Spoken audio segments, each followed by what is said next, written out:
Good morning dear students, मैं रवि मोहन सिंह, विब्योर public school Rae Bareli.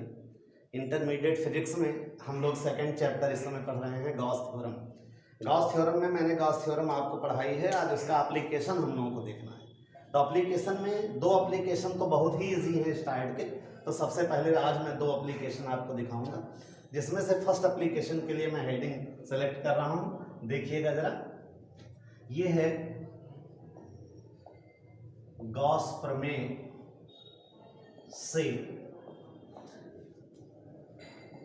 Coulomb नियम। ये means Coulomb's law by Gauss theorem. तो Coulomb's law by Gauss theorem के लिए सेलेक्ट क्या करते हैं, देखिए एक चार्ज सेलेक्ट करते हैं। ये पॉजिटिव चार्ज है, स्टैटिक है ये, और इसको सेंटर सपोज करके इसके चारों तरफ एक जो है हम गोलीय पृष्ठ खींच रहे हैं। ये देखिए, याद रखिएगा ये गोलीय पृष्ठ है, ये स्फेरिकल है, ये सर्किल नहीं है, स्फेयर है, गोला है, और इसके केंद्र पर एक चार्ज रखा हुआ है। अब जरा देखो, ये डिस्टेंस मैंने इसकी आर ले ली, जो कि रेडियस के बराबर भी है गोले के। यहाँ एक छोटा सा अल्पांश लिया है मैंने, और अल्पांश का जो क्षेत्रफल है उसको डिनोट किया जा रहा है डीएस से। आप जानते हैं पॉजिटिव चार्ज के कारण जो किसी पॉइंट पर इंटेंसिटी ऑफ इलेक्ट्रिक फील्ड, वैद्युत क्षेत्र की तीव्रता होती है, वो भी बाहर की होती है। बाय द वे इसमें देखिए क्लियर है, ई और डीएस जो है एक ही डायरेक्शन में है, तो इस गोले के केंद्र पर आवेश है। आप जरा देखिएगा इससे हम कूलाम्स लॉ पे कैसे पहुंचेंगे, आप ध्यान देंगे आप लोग इसको, है ना। तो सबसे पहला तरीका इसमें है कि हम अल्पांश जो है, जो डीएस से लिखा हुआ है, जरा देखिए अल्पांश ये डीएस से बद्ध अल्प वैद्युत फ्लक्स। तो अल्प वैद्युत फ्लक्स को डी फाई से डिनोट किया जाता है। फार्मूला आप जानते हैं, ई डॉट डीएस।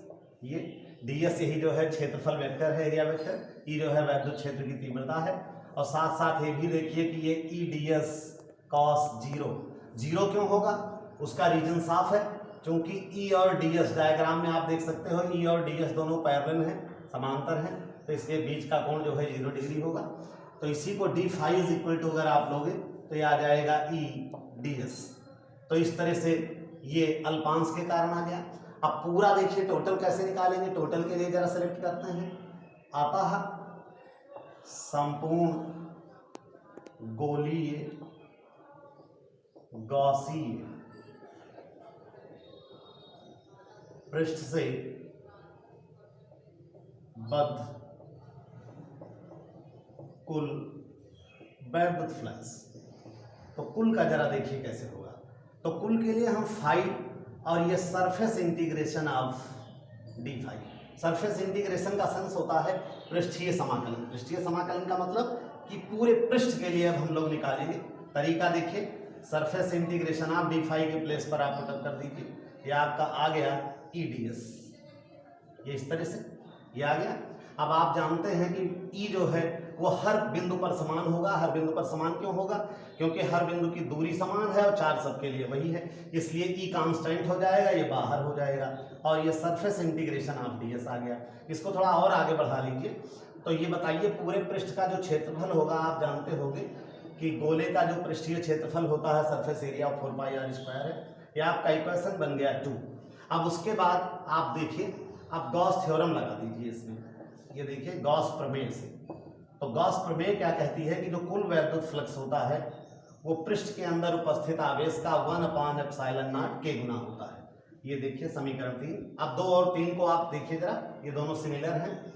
तो समीकरण 2 तथा 3 से, तो 2 तथा 3 से अगर करोगे तो ई और ये 4πr², इधर आपका Q/4π के। अब इससे थोड़ा और आगे ले लो तो ये हो जाएगा 1/4πε0 के इंटू Q/r², न्यूटन पर कूलम। तो आप देख सकते हो कि इसमें E प्रोपोर्शनल टू 1/r² आ गया, और कूलम्स लॉ भी जो है ये व्युत्क्रम वर्ग के नियम का पालन करता है। तो इस तरह से हम लोग जो है ये गॉस प्रमेय की सहायता से कूलाम नियम हम लोग इस तरह से प्रूफ करते हैं। एक मैं इसका अपोजिट आपको तुरंत दिखाता हूं, दूसरा अनुप्रयोग है इसका, गौर करिएगा, बहुत ही सरल है, एक बार प्रैक्टिस की जरूरत है, बस बहुत सरलता से करते चले जाते हैं। दूसरा वीडियो जो हम आप मतलब इसी में आपको दिखा रहे हैं अगले टॉपिक में, इसका जस्ट अपोजिट। तो जस्ट अपोजिट के लिए जरा देखिएगा, डायग्राम सिमिलर रहेगा, डायग्राम में कोई चेंज हम नहीं करेंगे, बाकी चीजें किस तरह से चेंज होती हैं वो आप जरा देखिए। इसका अपोजिट क्या है कि अब की बार हम लोग लेंगे कूलाम नियम से गॉस प्रमेय, ये आपका कूलाम नियम से गॉस प्रमेय, ये Gauss theorem by coulombs law. तो जब पता है हमें कि कूलाम नियम लगाना है तो हम कूलाम नियम पहले से ही लगा लेते हैं। केंद्र पर ये बिंदु आवेश रखा हुआ है धनात्मक, चारों ओर ये गोलीय पृष्ठ खींचा गया है, त्रिज्या r है, वैद्युत क्षेत्र की दिशा दिख रही है, ds की दिशा दिख रही है, दोनों के बीच का एंगल 0 है, ये भी दिख रहा है, क्लियर। तो अब जरा देखते हैं कि प्लस q आवेश जो कि केंद्र पर है, तो प्लस q आवेश के कारण बिंदु जो भी नाम आपने रख रखा है P पर वैद्युत क्षेत्र की तीव्रता, तो वैद्युत क्षेत्र की तीव्रता जो होगी उसका फार्मूला हम लोगों ने पढ़ा था पिछले चैप्टर में, 1/4πε0k और इंटू q/r², ये था ये। और उसके बाद ये कूलाम नियम से ये हमने लिख दिया इसको, वैद्युत क्षेत्र की तीव्रता व्युत्क्रमवर्ग के नियम का पालन करती है। अब वैद्युत फ्लक्स निकाल लेते हैं। तो सबसे पहले छोटा सा निकालेंगे, अल्पांश ds, छोटा सा जो पोर्शन ये कलर्ड है यहाँ देखिए, तो ds से बद्ध और ये अल्प वैद्युत फ्लक्स, पहले अल्प वैद्युत फ्लक्स, तो अल्प वैद्युत flux d phi is equal to E dot ds, वही फार्मूला पुराना सा, और इसका formula A dot b is equal to AB cos theta होता है, आप जानते हो। तो E ds cos एंगल 0 क्यों आएगा, रीजन लिख सकते हो कि वैद्युत क्षेत्र की तीव्रता और ये ds जो है समांतर है, बीच का एंगल 0 हुआ, तो d phi की वैल्यू आ गई E ds, ये आता है। इसको चाहे आप इक्वेशन सेकंड मान लो, अब कुल वैद्युत फ्लक्स निकाल लो। तो अब संपूर्ण गोलीय, क्योंकि गॉस ने ये सिस्टम बनाया था इसीलिए उनके नाम पर इसे गोलीय गॉसीय पृष्ठ भी कहते हैं, तो गॉसीय पृष्ठ से बद्ध कुल वैद्युत फ्लक्स, कुल वैद्युत फ्लक्स। तो कुल वैद्युत फ्लक्स को जैसा कि अभी बताया गया था, ये surface integration of d phi, ये टोटल, और उसके बाद सबकी वैल्यू आप पुटअप करते चले आइए। जैसे कि d phi की वैल्यू E ds हो गई आपकी, ये देखिए ये कहाँ से लिया है मैंने, आप ये भी चेक कर लो, फ्रॉम इक्वेशन सेकंड, क्या आपने सेकंड से लिया। अब उसके बाद इसको थोड़ा सा वैल्यू आप पुटअप करिए, तो सरफेस इंटीग्रेशन ऑफ E की वैल्यू यहाँ से उठाइए फर्स्ट से, 1/4πε0k और इंटू q/r², और ये आपका ds, ये कहाँ से हुआ, ये हुआ from equation first.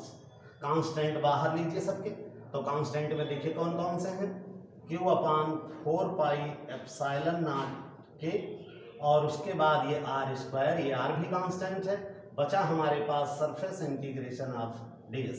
Surface integration of ds जो आप यहाँ देख रहे हो, ये पूरे गोले का पृष्ठीय क्षेत्रफल है, सरफेस एरिया है, और सरफेस एरिया आप गोले का 10th स्टैंडर्ड में पढ़ चुके हो, आपको पता है, फिर भी मैं यहाँ लिखे देता हूँ इस तरह से, ये 4πr² हो गया।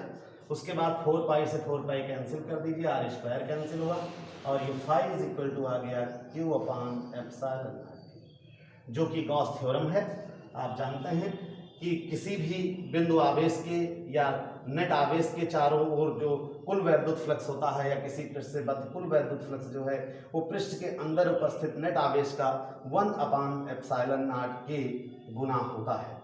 तो इस तरह से ये दो प्रूफ जो कि बहुत आसान है, आप देख सकते हैं। हाँ, एक बात मैं जरूर आपको अभी थोड़ा सा आप ध्यान दीजिएगा, इसके बाद बता दे रहा हूँ, आगे ये बहुत जरूरत की बात है। गॉसीय पृष्ठ जब भी लिया जाता है स्टूडेंट्स, ये बात ध्यान रखिएगा, गॉसीय पृष्ठ जो होते हैं वो दो तरह के होते हैं, एक होता है गोलीय गॉसीय पृष्ठ, एक होता है बेलनाकार। कब आपको गोलीय लेना है, स्फेरिकल लेना है, कब सिलेंड्रिकल लेना है, इस बात पर एक बार आप गौर कर लें, जिससे आपको आसानी हो। याद रखिएगा, जिन चीज़ों का साइज जो है वो सर्टेन है, लिमिटेड है कह सकते हैं, उनके लिए हमेशा गोलीय गॉसीय पृष्ठ लिए जाते हैं। किसी भी सरफेस पर आवेश अगर फैला हुआ है और वो सरफेस अगर कंसीडरेबल है, ज़्यादा इनफाइनाइट रेंज की नहीं है, बड़ी रेंज की नहीं है, तो उसके चारों ओर हमेशा जो है गोलीय पृष्ठ लिया जाता है। लेकिन आवेश जो चार्ज है किसी ऐसी चीज़ पर फैला हुआ है जो अनलिमिटेड जोन में है, तो वहाँ हमेशा जो है वो सिलेंड्रिकल चीज़ ली जाती है। आप ऐसे देख लो, मैं आपको एक आइडिया देता हूँ।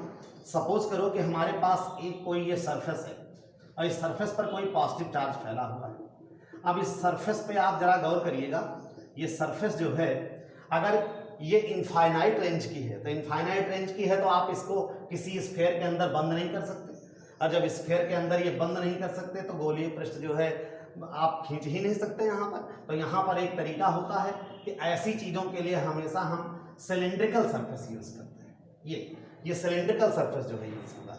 लेकिन कोई चीज़ जैसे चार्ज अगर लिमिटेड जगह में है, कहीं लिमिटेड जगह में है, तो फिर कोई दिक्कत नहीं है। लिमिटेड जगह में है तो उसके चारों तरफ स्फीयर खींचा जा सकता है। तो बहुत ही आसान तरीका है कि अगर कोई चीज़ अनलिमिटेड है तो उसके लिए बेलनाकार जो है गॉसीय पृष्ठ लेना है आपको। अगर कोई चीज़ लिमिटेड कंडीशन में है, लिमिटेड पोर्शन में है, लिमिटेड एरिया में है, तो उसके लिए जो है हम हमेशा स्फेरिकल यानी गोलीय पृष्ठ लेते हैं। तो इस तरह से ये 2 एप्लीकेशन आपके फिनिश हुए।